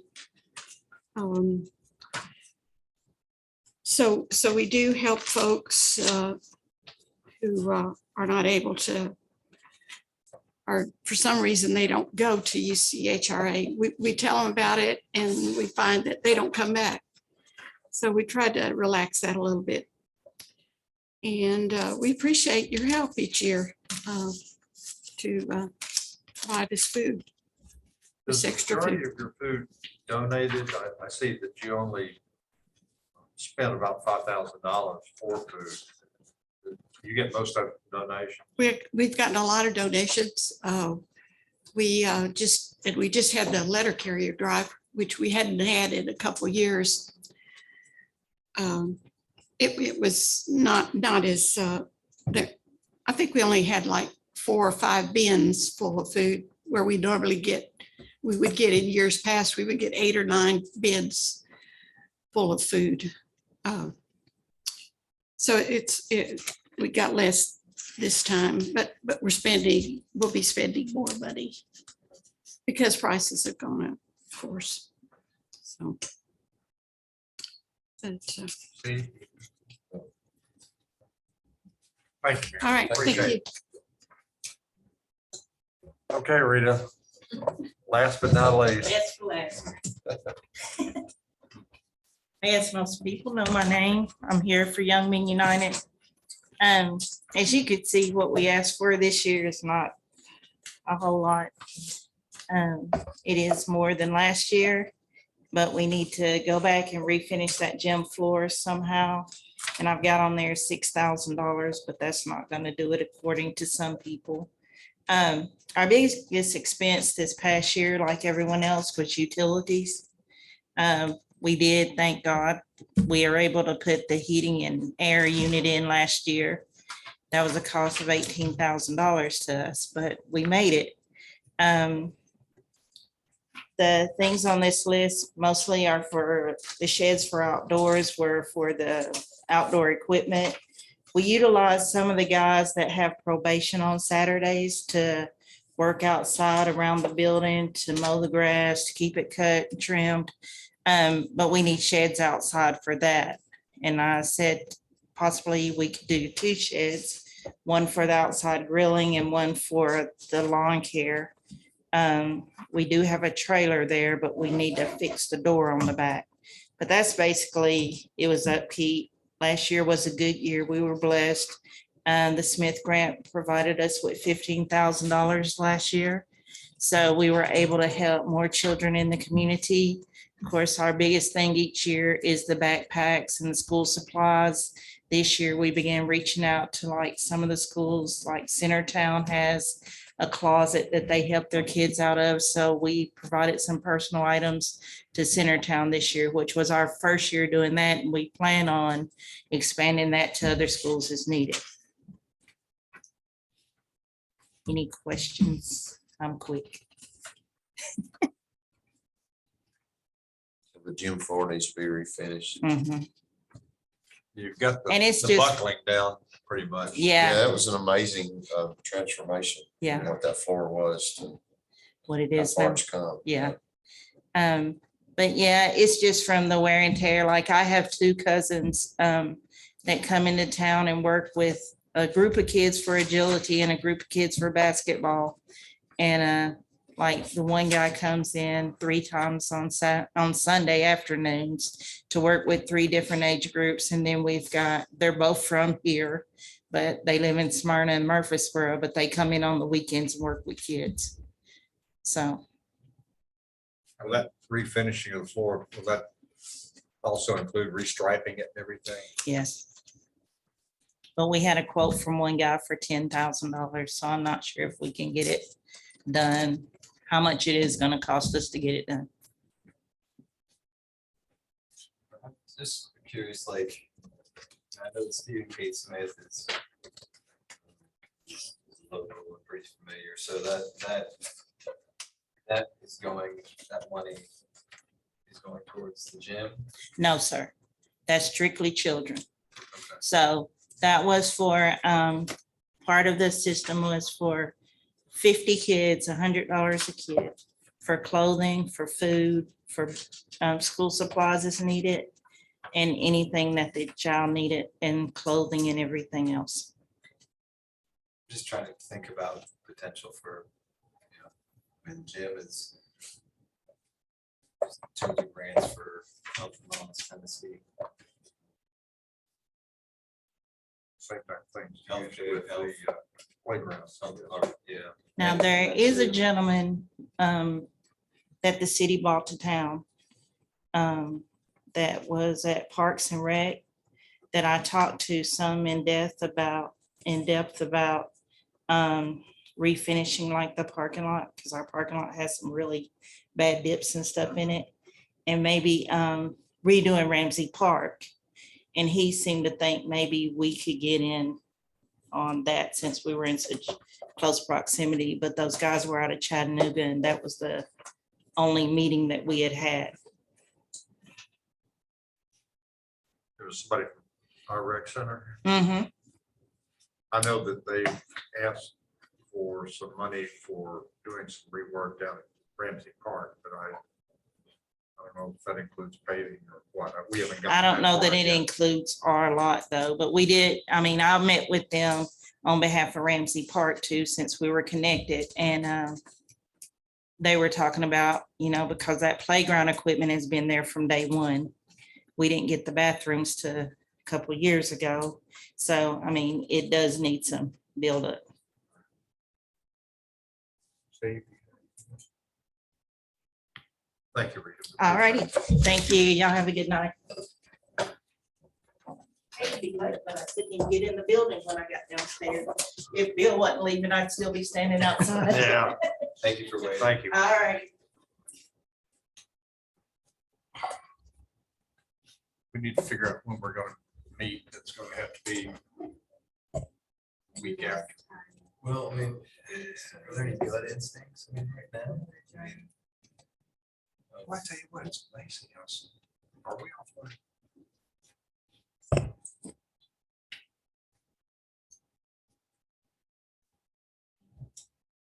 I don't keep a year's budget in the bank.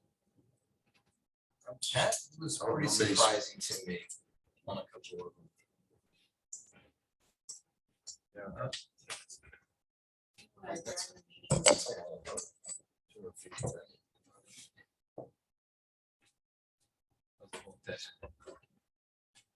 I mean, that's something that concerns me about a couple of them. I mean, I think